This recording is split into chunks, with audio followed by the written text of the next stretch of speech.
네, 김진팔입니다. 오늘 또 보시면은 여기 이렇게 이런 게 있죠. 그다음에 여기서 연기가 나고 있는데요. 그 오른쪽에 이런 건물이 있고요. 자세히 보시면 안테나 같은 것도 있어요. 여기 안테나 그림자 보이죠? 그래서 여기가 어디냐면은 그 마두로 대통령이 피신을 하려고 했던 그 빵카 입구를 미군이 여기 공격했다는 것입니다. 그래서 일로 못 들어가게 했다는 설명이 있었는데요. 위치를 보시면 또또또또또또또또 이렇게 돼 갖고 여기가 이제 마두로 대통령의 대통령궁으로 알려져 있고요. 여기는 헬기장 같은 게 보이죠. 그리고 여기에서 이제 여기까지 거리는 직선 거리로 7km 정도 됩니다. 일설에 따르면 여기까지 도달을 했다는 말도 있고, 그런데 입구가 부서져서 못 들어갔다는 말도 있고, 뭐 여러 가지 말이 있어서 그 정확한 사실은 알 수가 없고요. 베네수엘라의 수도, 여기가 아마 수도인 모양입니다. 그래서 이런 이제 상황이고요. 네, 여기 그림 일치하는 걸 볼 수 있습니다. 미군 헬리콥터가 베네수엘라에 진입하는 모습, 이것이 작전의 시작입니다. 새벽 4시 여기 써 있죠? 새벽 4시라고. 베네수엘라 수도 카라카스의 남동쪽 외곽에 위치한 엘하티오 통신 송신 시설 사진입니다. 미국의 공습으로 인해 송신탑이 무너져 송신 운영자 카를로스 브라초의 집을 덮쳤습니다.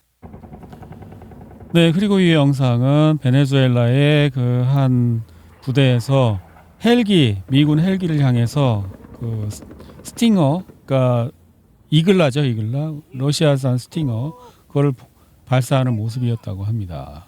조금 아까 나왔던 그 영상입니다. 다시 한번 볼까요? 요게 이제 이글라 발사하는 거랍니다.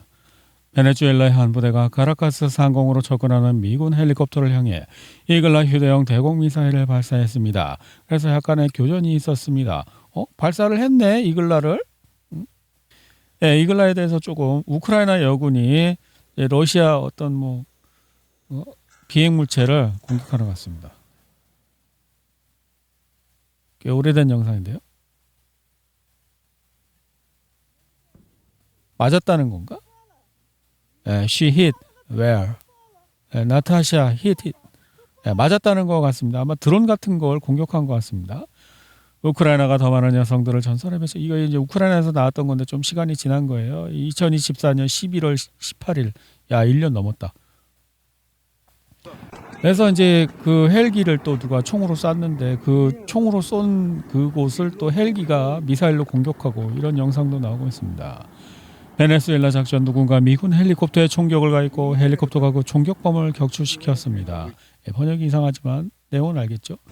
그리고 이제 어떤 차를 타고 가던 사람이 새벽에 출근한 길이었나 봐요. 시누쿠 미군 헬기가 여기 밧줄 타고 여기서 아마 내려오는 모습 같아요. 그거를 또 이제 찍은 거예요, 그죠?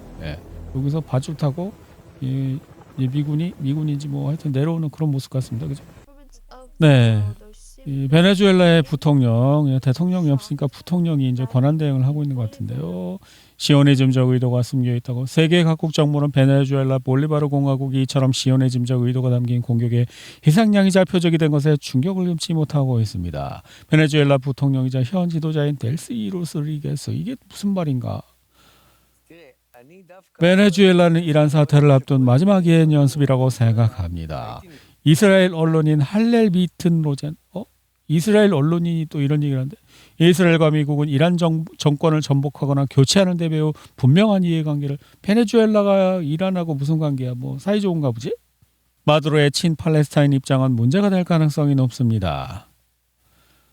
트럼프 마두로 부통령에 대해 델시 로드리게스가 옳은 일을 하지 않으면 마두로보다 더 큰 대가를 치르게 될 것이라고 말했다. 그러니까 위협이죠. 지금 누구한테 위협하는 거냐면 이 지금 권한대행 부통령이었는데 대통령 권한대행 된 사람, 이 사람한테 이제 딱 얘기를 하는 거지. 야, 너 마두로 잡혀가는 거 맞지? 똑바로 해. 너 안 그러면 너 혼내준다. 이거죠. 이거 어디선가 많이 본 장면 같지 않습니까? 이게 이제 베네수엘라야. 야, 마두로야. 이게 마두로야. 야, 마두로 맞는 거 맞지? 야, 너 부통령 똑바로 해라. 과연 이게 통할까요? 제가 생각할 때는 지금 미국이 역대 최하로 약해진 군사력을 갖고 있거든요. 지금 아프가니스탄에서 바이든이 이제 나왔죠. 그리고 우크라이나에다가 퍼주다가 지금 텅텅 비었죠. 베네수엘라 만만해 보이니까 이 상대로 어떻게 해보려는데 월남전처럼 각오하고 목숨 걸고 한번 덤벼봐. 그러면 트럼프가 감히 못 쳐들어올걸? 지금 여기 수렁에 빠졌다가는 지금 월남전, 뭐 아프가니스탄전보다 훨씬 더 심한 지금 타격을 입을 텐데 올해 또 중간 선거도 있어. 베네수엘라 사람들이 똑똑하니까 잘 알아서 하겠죠. 베네수엘라는 군 정치 지도부 회의에서 비상사태를 선포했다. 이번 회의는 델시 로드리게스 대통령 권한대행이 주재했습니다. 선포된 국가 비상사태는 군대와 정보기관의 권한을 크게 확대합니다. 평소와 다름없는 업무 재개. 베네수엘라 의회는 1월부터 정상적으로 업무를 재개할 것입니다. 블라디미르 바드리노 로페스 국방부 장관. 이는 매우 중요한 발언입니다. 이 모든 소동이면은 베네수엘라가 실제로는 미국과 협력하여 문제를 해결하라는 계획이 숨어 있다는 것을 의미합니다. 계속 의심하는 거죠. 너무 어처구니 없이 대통령이 납치를 되는데 이런 거를 적극적으로 막은 것 같지도 않고 그러니까 이제 의심을 하는 것입니다. 근데 사실은 알 수 없죠. 베네수엘라가 그만큼 형편없기 때문에 이제 당한 걸 수도 있고. 베네수엘라군은 마두로 대통령과 그의 부인의 즉각적인 석방을 요구하고 있다. 이는 세계 질서에 대한 가장 심각한 위협이기 때문입니다. 오늘 베네수엘라를 겨냥한 공격이라면 내일은 어느 나라를 겨냥한 공격이 될 수도 있습니다. 우리 베네수엘라군은 베네수엘라 볼리바르 공화국의 헌법상 대통령의 즉각적인 석방을 요구합니다. 우리는 그의 석방을 요구합니다. 니콜라스 마두로 대통령과 영부인이 납치되었습니다. 근데 사실 이거는 군부가 배신을 했어도 쪽팔린 거고 배신을 안 했는데 실력껏 했는데 납치를 당해서도 쪽팔린 거 아닙니까? 그냥 나라라고 볼 수가 없잖아. 물론 미국이 강해서 그렇다고 뭐 할 수도 있어. 그런데 이거는 좀 그래. 마두로의 정기적인 춤 공연은 트럼프 참모진에게 침공의 필요성을 확신시키는 데 도움이 되었다. 뉴욕타임. 이건 뭔 개소리야. 춤추는 것 때문에 잡아들였다고? 트럼프가 마두로의 춤을 더 이상 참을 수 없어서 납치했다. 트럼프 마두로가 또 춤을 췄다고 맹세컨대 한 번만 더 그러면 펜타곤 아마도 그렇습니다. 대통령님. 잡아! 쿠데타를 일으킬 만한 가장 유치하고 웃긴 이유잖아. 진짜 웃기네. 마두로가 춤추는 게 보기 싫어서 잡아들였다는 얘기야? 네, 조금 아까 그 영상인 것 같은데요. 자막이 있네요.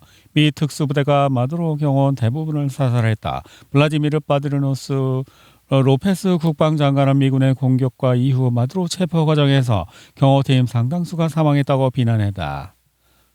마두로 납치 당시 미국인들은 베네수엘라 대통령의 경호원들을 냉혹하게 사살했다. 그러니까 너무 일방적으로 하니까 지금 베네수엘라군이 그냥 내준 거 아니냐 이런 의심을 하는 거 아니야.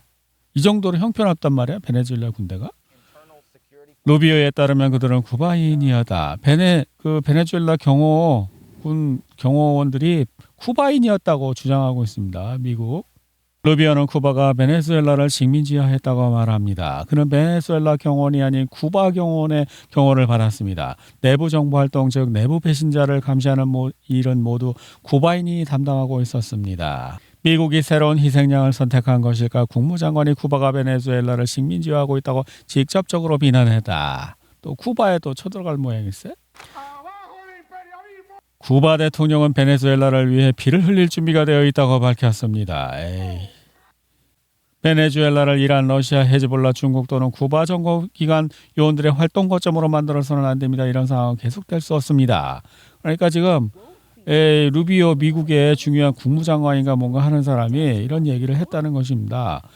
베네수엘라를 이란, 러시아, 헤즈볼라, 중국 또는 쿠바 그러니까 뭐야 다 싸잡아서 베네수엘라랑 이란, 러시아, 헤즈볼라, 중국 다 이제 싸잡아서 적으로 보는 거 아니에요, 그죠? 루비오는 12월에 러시아 우크라이나 사태에 대해 이건 우리 전쟁이 아닙니다. 다른 대륙에서 벌어지는 전쟁입니다라고 말했습니다. 이제 우리는 그가 무슨 뜻이었는지 알 수 있습니다. 그는 이어서 베네수엘라에서 벌어지는 우리 대륙에서 벌어지는 우리 전쟁에 대해 언급했기 때문입니다. 그러니까 나바리 정리 이제 들어가는 것 같아요. 이걸 이제 합의하에 하지는 않고 계속 욕심은 있죠. 우크라이나도 먹고 싶고 베네수엘라도 먹고 싶고 이란도 먹고 싶고 대만도 먹고 싶고 서로 그런 거예요. 이거를 막 뒤에서 밀약 뭐 가스라 테프트 밀약처럼 하고 있는 것 같지는 않아요. 제가 볼 때는.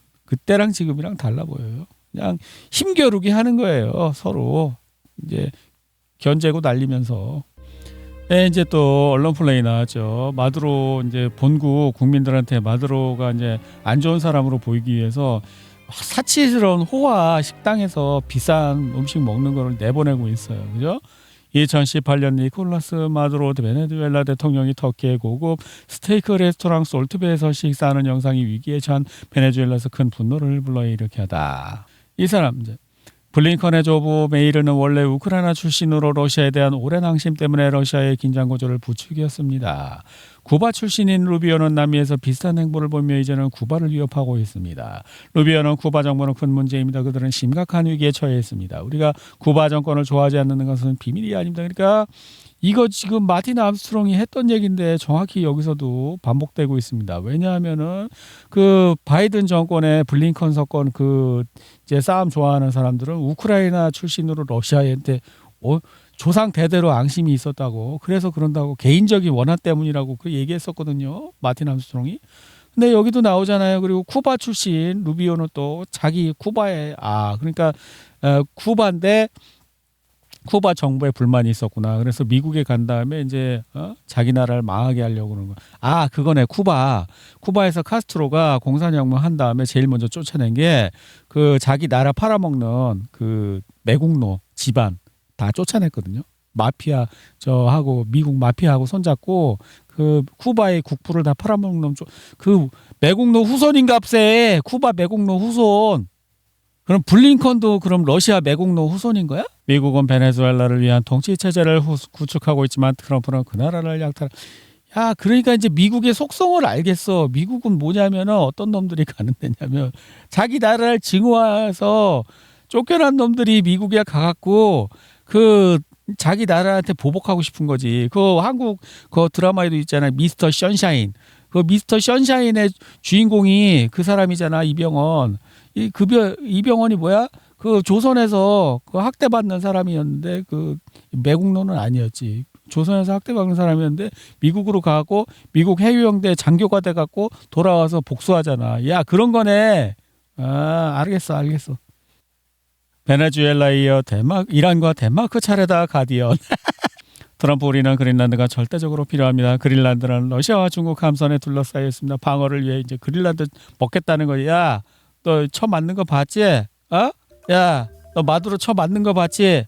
덴마크 새끼야. 그린란드 내놔. 이런 거야. 이 영어로 써 있는데요. 야, 이래서 아빠가 핵을 만든 거야 하면서 딸한테 김정은이 얘기한답니다. And that's why Daddy built a nuclear weapon. 그러니까 야, 이것 때문에 아빠가 핵을 만든 거야, 딸아. 아빠가 선지견지면. 근데 아빠가 만든 게 아니고 김일성이 시작한 걸로 알고 있는데 제가 볼 때 할아버지가 만든 거야 이랬어야지. 2016년 1월 3일까지 미국의 베네수엘라 작전에 대한 세계의 반응. 빨간 거는 이제 미국을 비난하는 데고 요 색깔 있잖아요. 밝은 색깔 아무 말도 안 하고 있대요. 네, 이 영상은 그 마두로를 잡아서 뉴욕에서 이런 벤에다 태워갖고 문을 열고 이제 마두로가 여기 타 있나 봐요. 근데 보이지는 않는데 하여튼 그 문을 열고 이제 행진을 하는 것입니다. 마치 옛날 로마가 개선 장군이 그 포로들을 잡아갖고 로마 시내를 행진하는 그거랑 많이 이제 닮아 있습니다. 근데 이걸 왜 하는 걸까요? 도대체 왜 이렇게 시선을 끌고 뉴스에 어떤 막 화제거리가 될 만한 일을 하는 걸까요? 여기서부터 이제 김진팔의 그 촉이 발동하는데요. 단순한 우연이겠지만 오늘은 법무부가 앱스타인 파일 공개 자료에서 삭제된 부분에 대한 설명해야 하는 법정 기한입니다. 이게 무슨 말일까요? 우리는 잊지 않았으며 대통령의 새로운 위헌적 조치와 관계없이 멈추지 않을 것입니다. 이게 언제 얘기한 걸까요? 1월 3일. 여기 보시면 1월 3일입니다. 근데 이날 뭘 했다고요? 마두로 잡는 작전을 해서 떠들썩하게 언론에 그 기사를 만들었어. 이게 뭐라고요? 충격 상쇄 아이템. 이거 이명박 정부에서 나온 용어인데요. 어떤 안 좋은 정권의 안 좋은 뉴스가 나오면은 그거보다 더 시끄러운 다른 뉴스를 만들어내 갖고 이제 뉴스를 악재를 덮는다 이런 거예요. 근데 이게 충격 상쇄 아이템. 이명박 정부가 처음 시작했을까? 아닐 거라고 생각합니다. 원전은 따로 있을 거라고 생각합니다. 바로 얘네들이죠. 이게 뭐냐면은 앱스타인 파일이 대거 공개가 됐는데 그걸 공개를 안 하려고 하다가 어거지로 공개를 했어요. 근데 그 내용이 어마어마한 거예요. 막 한 3천 개 이상의 막 뭐가 나왔대. 처음에는 클린턴 막 영상을 막 내보내는 거야. 그러니까 이게 앱스타인 민주당이랑 관련이 있다 그래. 근데 계속 야 나머지는 왜 안 해? 그러니까 이제 마지못해 이제 공개를 한 거야. 법적으로 판결이 났으니까. 그래서 뭐야? 3,000페이지 미국 법무부는 앱스타인 사건과 관련된 3,000페이지 분량의 문서를 추가로 공개했는데 이게 언제 나왔냐면 제가 12월 23일 날 나온 것입니다. 여기 보십시오. 12월 23일 날 올라왔죠. 그러니까 이게 무슨 얘기예요? 버티다가 앱스타인 이걸 했는데 지금 이게 막 엄청나게 뉴스가 되니까 김진팔은 더러운 뉴스라 하기 싫어서 안 했지만 엄청나게 이게 화제가 되니까 뭔가 충격 상세형 아이템이 필요했던 거야. 트럼프가 직접 얘기하는데요. 트럼프 우리는 4일 전에 이 일을 하려고 했지만 날씨가 좋지 않았습니다. 4일을 기다렸습니다. 4일. 자, 1월 3일 날 작전이 1월 3일 날 했는데 4일 전이면 언제예요? 12월 31일 날 하고 싶었다는 거야. 새해 직전 날. 막 전 세계 뉴스를 터뜨리고 싶은. 근데 이게 언제 터졌어? 24일 날. 23일인가 하여튼 그때 터졌어요. 앱스타인 뉴스가. 그래서 저는 그때 딱 생각한 거죠. 야 이거 충격상처용 아이템. 물론 앱스타인 뉴스 때문만은 아니지. 하지만 가장 중요한 게 나는 그거라고 보는 거야. 왜냐? 이 베네수엘라 이 침공 작전을 시작한 게 발단이 앱스타인 뉴스 때문이었거든. 그 전에는 이스라엘 뉴스로 그 앱스타인 뉴스를 이제 덮고 있었어요. 가자지구 있잖아요. 근데 가자지구가 지금 휴전한다고 그 말이 나오고 이제 가자지구 뉴스가 더 이상 충격적이지 않게 됐어. 그때 앱스타인 뉴스가 나오니까 바로 트럼프가 베네수엘라에 항공모함 파견하는 거 딱 보고 야 이거 충격 상세용이구나 생각했거든. 그런데 딱 나오잖아요 지금. 거기다가 이제 이거 보십시오. 로스차일드라는 그 유명한 넷 로스차일드라는 사람이 X의 성명을 발표해서 베네수엘라 니콜라스 마두로가 말이야 쫓겨난 거 축하한다. 왜?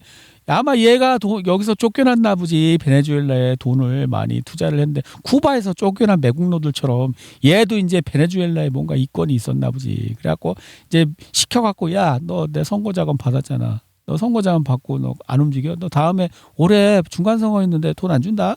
이랬나 보지. 그러니까 트럼프가 이제 움직인 거 아니에요. 자, SW 지도를 한번 보시고 가시겠습니다. 네, 수미 지역에 변화 없고, 볼찬스크 변화 없고, 쿠피안스크 변화 없고, 여기 또 뭐 변화 없죠? 네, 변화 없고, 여기 뭐야? 여기 있네.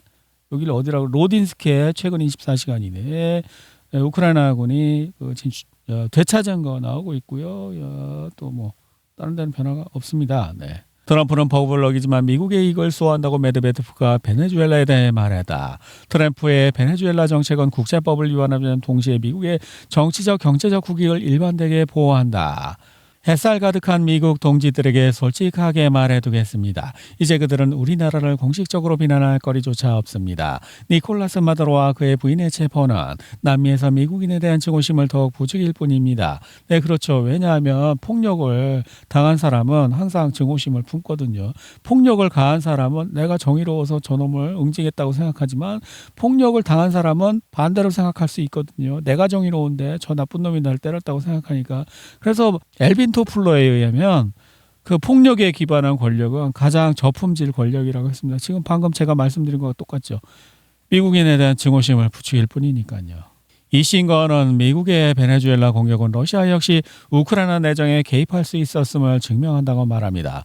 볼프강 히싱거 전 미넨 안보회의 의장은 미국의 베네수엘라 개입은 러시아가 우크라이나에 개입해서는 안 된다는 주장에 의문을 제기한다고 말했다. 만약 미국이 유엔의 승인 없이 지금 베네수엘라 내정에 개입한다면 러시아가 유엔 안전보장이사의 승인 없이 우크라이나 내정에 개입할 수 없었다는 주장은 정치적 국제법적 효력을 잃게 되는 것 아닌가요? 그 정치인은 수사적인 질문을 던졌다. 이 신거는 이전에 2014년 키예프 도네츠크 인민공화국 루이빌 인민공화국 간의 협상을 위해 임명된 OSCE 중재자였습니다. OSCE는 유럽 안보위원회 뭐 그런 거 약자입니다. 미국의 베네수엘라 작전 오세티아 이거는 뭐냐면 러시아 입장에서는 그렇지 않다는 것입니다. 러시아는 이건 정당하게 우리 위협에 의해서 그 반응한 것이고 그 베네수엘라 이런 것은 우크라이나 사태와는 근본적으로 다르다. 뭐 그런 이야기를 하고 있습니다.